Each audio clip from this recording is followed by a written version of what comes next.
Stove on பண்ணிக்கலாம். Welcome back to Sunday சமையல். Today making biryani. Okay, சட்டி சூடாயிடுச்சு. டோய்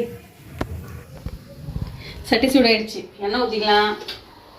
கொஞ்சம் அதிகமாக தான் நான் ஊற்றுவேன், ஏன்னா பிரியாணி நல்லா ஜூஸியாக இருக்கும். அப்போ தான் 1 கிலோ பிரியாணி அளவு. இது என்ன, 1 கிலோ அரிசி, 3/4 கிலோ கறி, சிக்கன் பிரியாணி. வாசனை பொருட்கள், பிரியாணியோட வாசனை பொருட்களை போட்டுட்டு பட்டை, லவங்கம், அன்னாசி பூ, 2 மராட்டி மொக்கு, கல்பாசி. இங்கடா லவங்கத்தை காணோம், இதாக இருக்குது லவங்கம். போட்டுக்கலாமா? போட்டு இலையை கிள்ளி போட்டு என் ஸ்டைலில் பிரியாணி இன்னைக்கு. 1 கிலோவுக்கு வந்து ஒரு 1/4 கிலோவுக்கு மேலேயே வெங்காயம் எடுத்துக்கணும். வெங்காயம் தான் டேஸ்ட் கொடுக்கும்ல பிரியாணிக்கு. அதுக்கு வெங்காயம் போட்டுக்கலாம்.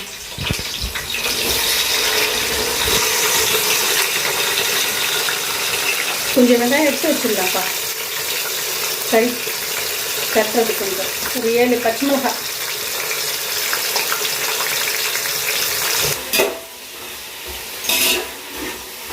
நான் ஏன் இன்னைக்கு பிரியாணி செய்கிறேன்னா, பெரிய பையன் பெங்களூர் போய் 1 வாரம் ஆகுது. கரெக்டாக சாட்டர்டே, இன்னைக்கு சண்டே. 1 வாரம் ஆயிடுச்சு. அந்த கருப்பு பையன் ஊரை விட்டு போய் 1 வாரம் ஆகுது.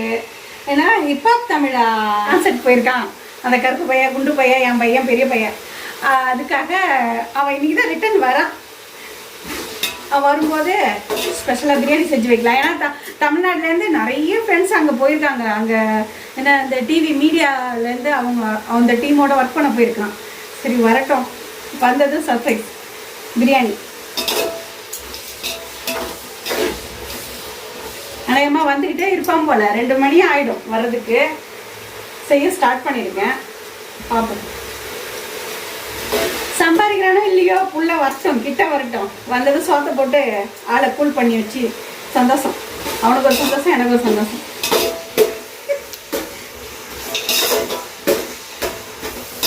நல்லா பிரியாணி பிரியாணிக்கு வெங்காயம் நல்லா வதங்கணும். வெங்காயம் வதங்கிறதுக்குள்ள இந்த பக்கம் கடாயில் கொஞ்சமாக கறி எடுத்து வச்சுருக்கேன், அதை பரட்டிடலாம். எண்ணெய் ஊற்றிக்கலாம் கடாயில்.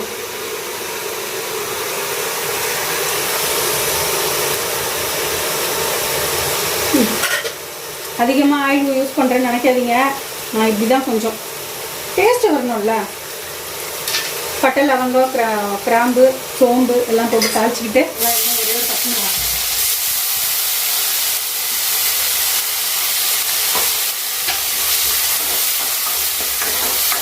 நான் எப்போவும் 2 இடத்துல செய்ய மாட்டேன்.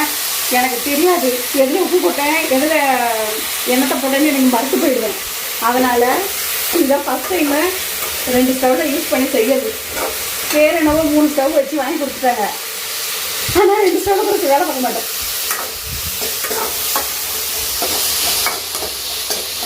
நல்லா வதங்கிட்டோம்.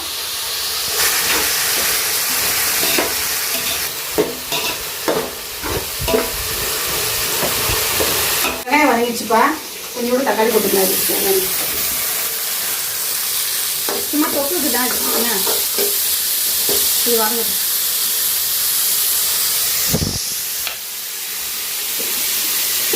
கொஞ்சம் உப்பு போட்டுக்கலாம். கொஞ்சமாக எடுத்து வச்சுருக்கோம், கொஞ்சமாக உப்பு. வதங்கிட்டோம்.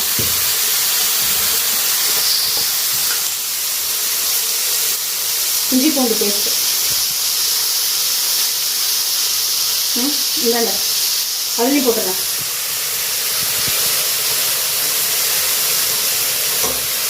கொஞ்சம் வாடையாக இருக்கும், அதுதான்.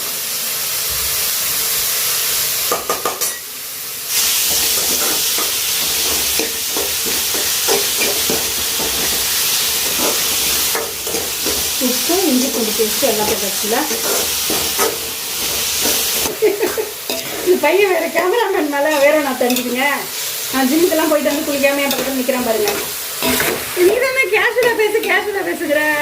அப்புறம் கேஷுவலாக பேசுனா இப்படி தான் வரும். ஃப்ளோரில் வரும், ஒரு ஃப்ளோரில் அடிச்சு விடு. எனக்கு அடிக்கடி வடிவேல ஒரு படத்தில் சொல்லுவான், ஏதோ ஒரு படத்தில் அரசு நினைக்கிறேன் அந்த படம் பேர், பூஜா கரணாக சொல்லுவாங்க பாரு.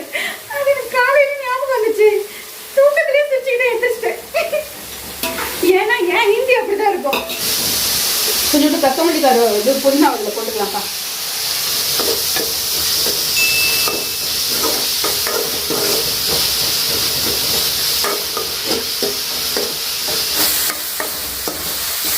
நல்லா வதங்கிடுச்சு தக்காளி.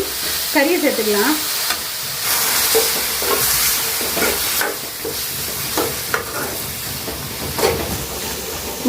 நல்லா வதங்கட்டும்.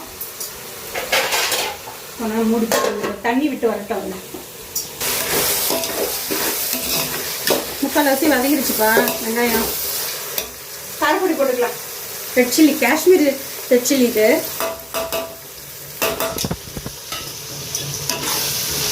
கொஞ்சம் காரமாகவும் இருக்கும். ரெண்டும் மிக்சடாக போட்டு மிஷின் கொடுத்தது. இது நாட்டு மிளகாவும் இந்த ஊரில் கிடைக்கும் காஷ்மீர் மிளகா, பாடிகை மென்ஷன்காய் சொல்லுவாங்க கர்நாடகாவில்.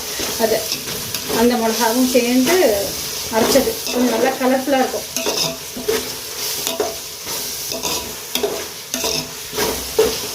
நல்லா வதங்கிட்டோம். 70% 80% நல்லா வதங்கியிருக்கு. கலர்லாம் மாறி வந்துச்சு. தக்காளி போட்டுக்கலாம். வெங்காயம் கலர்லாம் மாறிடுச்சு. தக்காளி போட்டுக்கலாம்.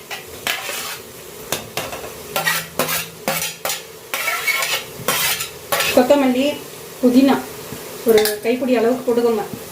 குத்து மதிப்பாக அடித்து விட வேண்டியதுதான். வீட்டுக்கு தானே சமைக்கிறோம், ஹோட்டலுக்கு சமைக்கிறோம்.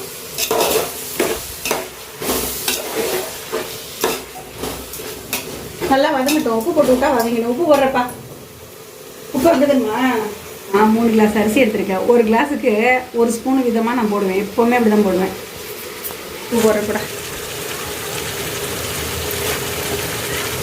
கரெக்டாக இருக்கும். கறிக்கு கொஞ்சம்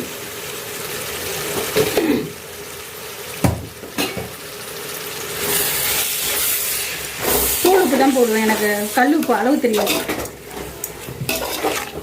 நல்லா வதங்கட்டும். நல்லா அப்படியே மிக்சடாக ஆகி கொஜ்ஜு மாதிரி வரும். அப்புறமா தயிர், கறி சேர்த்துக்க வேண்டியது தான்.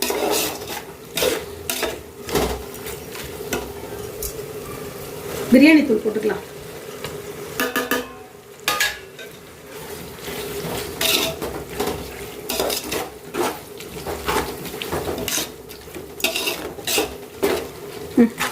கொஞ்சம் மூடி வதங்கட்டும்.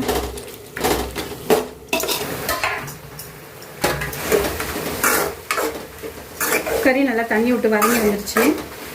இந்த ஸ்டேஜில் நம்ம கொஞ்சம் மஞ்சத்தூள், தனி மிளகாத்தூள்,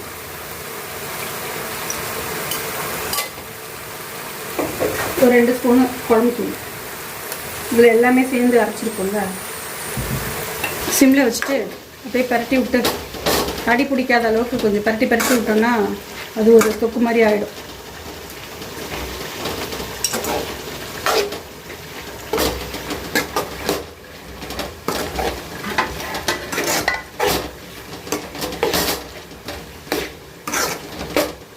என்னாச்சு பார்க்கலாம்.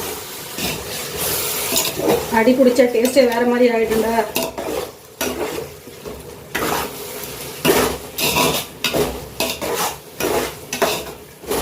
தயிர் 1 கப்பு சேர்த்துக்கலாம். ஆயில் அதிகம் நினைக்காதீங்க. நான் நெய்யெல்லாம் ஊற்ற மாட்டேன். நெய் ஊற்றினா சின்ன பையலுக்கு பிடிக்காது. 1 கப்பு தயிர்.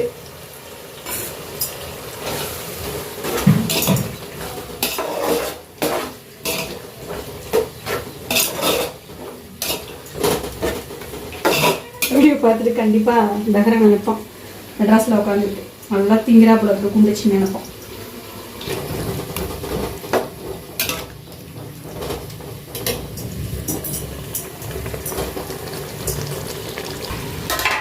தயிர் இருந்துச்சுல்ல, அந்த கப்லேயே 1 கிளாஸ் தண்ணி பிடிச்சி 1 கப்பு நல்லா ஊற்றிட்டு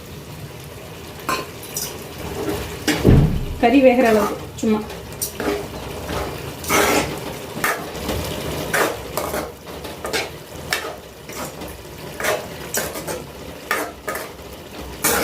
மூடி வச்சிடலாம்.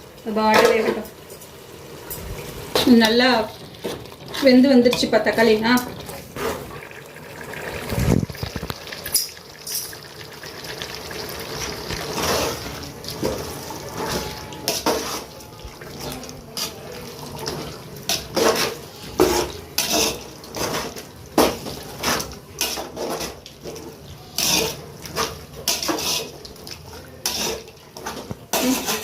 நல்லா தண்ணி விட்டு வெந்து வரட்டும்.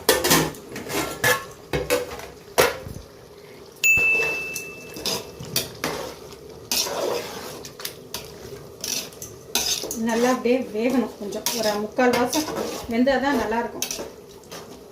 இந்த மசாலாலாம் அது கூட சேர்ந்து வரும். மூடி வச்சிடலாமா? திறந்து பார்க்கலாம்.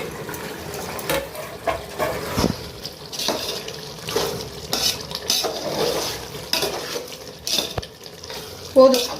தண்ணி ஊற்றி கொதியை போட்டு லெமனை புரிஞ்சு விட்டுட்டு அரிசி போட விட்டுட்டா. தண்ணி அளந்து ஊற்றிக்கலாம். 3 கிளாஸ் அரிசிக்கு 6 கிளாஸ் தண்ணி ஊற்றணும். நான் சோனா மசூரி அரிசி தான் எடுத்திருக்கேன். பிரியாணி அரிசி எடுக்கல இந்த வாட்டி.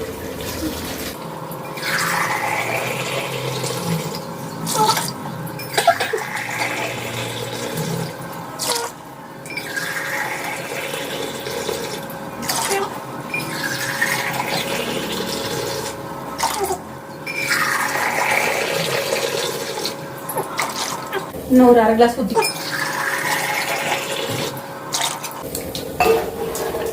ஏன்னா ரொம்ப வெறையா இருந்தால் எனக்கு பிடிக்காது.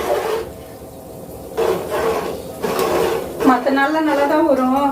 இன்னைக்கு எப்படி வருதுன்னு பார்ப்போம். மூடி போட்டு நல்லா கொதிக்கும். அது என்ன கேது பார்ப்போமா?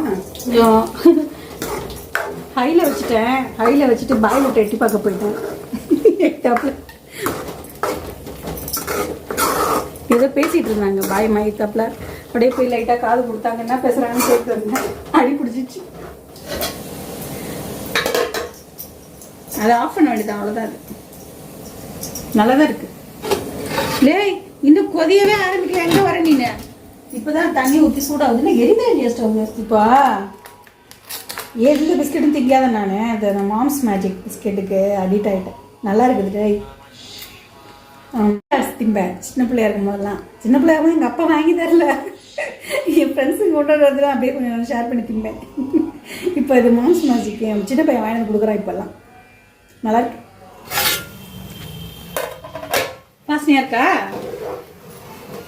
பிரியாணி வாசனை வருதாம்மா? ஏன்னா எனக்கு எதுவும் தெரியல. உப்பு செக் பண்ண கரெக்டாக தான் இருக்கு. ஒரு சுருக்குன்னு இருந்தால் தான் அந்த அரிசிக்கெலாம் கரெக்டாக சேரும். அரிசி போட போகிறோம்.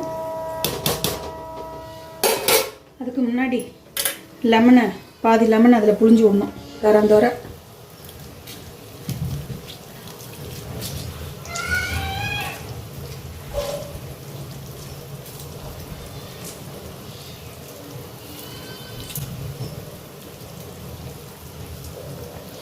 நான் நினைக்கிறேன். அண்ணன் சென்னை பக்கம் போனால் நல்லா இருக்கும்னு நினைக்கிறேன். இல்லை, இந்த ஊரில் நிறைய அவனை ஏமாத்துறாங்க. பெங்களூரில் நிறைய வேலை வாங்கிக்கிறாங்க. வேலை வாங்கிட்டு சம்பளம்னு ஒன்று வந்து வரும்போது கணக்கு பார்க்குறேங்கிறாங்க. இன்னைக்கு தரேங்கிறேன், நாளைக்கு தரேங்கிறான். 3 மாதம் கழிச்சு கூட ஒரு சேலரி வருது அவனுக்கு. பாவம், ஏதோ ஒரு சின்ன பிள்ளையா இருக்கான். ஏதோ ஒன்று பண்ணுறான். நம்மளும் அதை கோஆப்ரேட் பண்ணி சரி பண்ணுப்பான்னு சொல்லி விட்றோன்னு வச்சுக்கோங்க. நிறைய ஏமாத்துறாங்க இந்த ஊரில் அவனை. அது எனக்கும் நல்லா தெரியுது. எப்படி அதை மாற்றுறதுன்னு தெரியல. அரிசி 1 கிலோ தண்ணியில் 1/2 மணி நேரத்துக்கு முன்னாடி கழுவி ஊற வச்சுட்டேன். தண்ணியை வடிச்சிட்டேன். நார்மலாக செய்யும் போதெல்லாம் நல்லா வரும், பயங்கரமாக வரும். பிரியாணி பொட்டணம் போட்டு தரேன் விற்றுட்டு வரையும் கூட கேட்பேன். அந்த மாதிரி வரும். இன்னைக்கு எப்படி வரப்போகுது தெரியல. கொஞ்சம் ஹாஷாக பேசிட்டார். ஏன்னா அவருக்கு நான் கேமரா பார்த்து பேச மாட்டேறேன்னா அவன் மூஞ்சியை பார்த்து பேசுகிறேன்றான். சோனா மசூரி அரிசி இந்த ஊரில் இது, அதாவது ஆஃப் பாயில் அரிசி. பிரியாணிக்கு இதுதான். நான் எப்படி இதை கற்றுக்கிட்டேன்னா, பாய் வீட்டில் ஃபங்க்ஷன்லலாம் இந்த அரிசி தான் போடுவாங்க. ராயல் புல்லட்டின் பேர். இதை அப்படியே எடுத்து இதில் போட்டு என் மேலே தெரிச்சிட்டு போதுரோய்.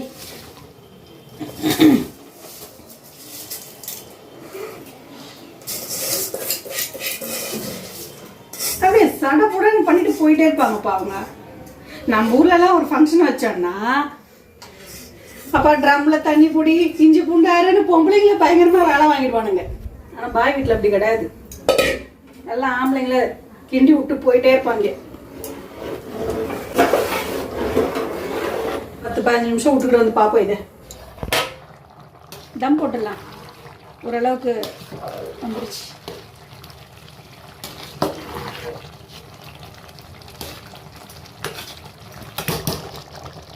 இந்த ஸ்டேஜில் அரிசியும் தண்ணியும் பின்னாப்பில் வந்துடுதோ மூடி வச்சுட்டு சிம்மில் வச்சுட்டு வெயிட் போட்டுவிட்டா தம். சிம்மில் இருக்கட்டும்.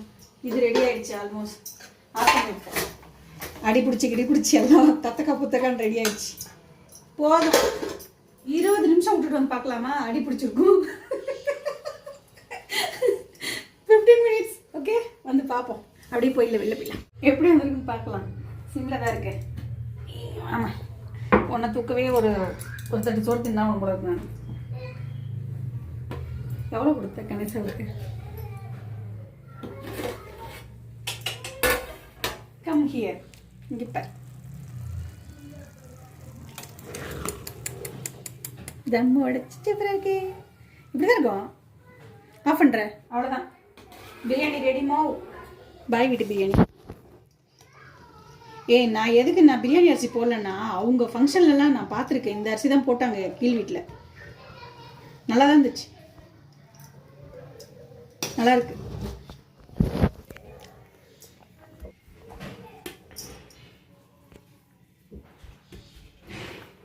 பிரியாணி லைட்டாக பிரியாணி கறி வறுத்தது. வாங்க பிரியாணி சாப்பிட்லாம். வீடியோ பார்க்குறவங்க சப்ஸ்கிரைப் பண்ணிவிட்டு பாருங்கள் ப்ளீஸ். பாய்.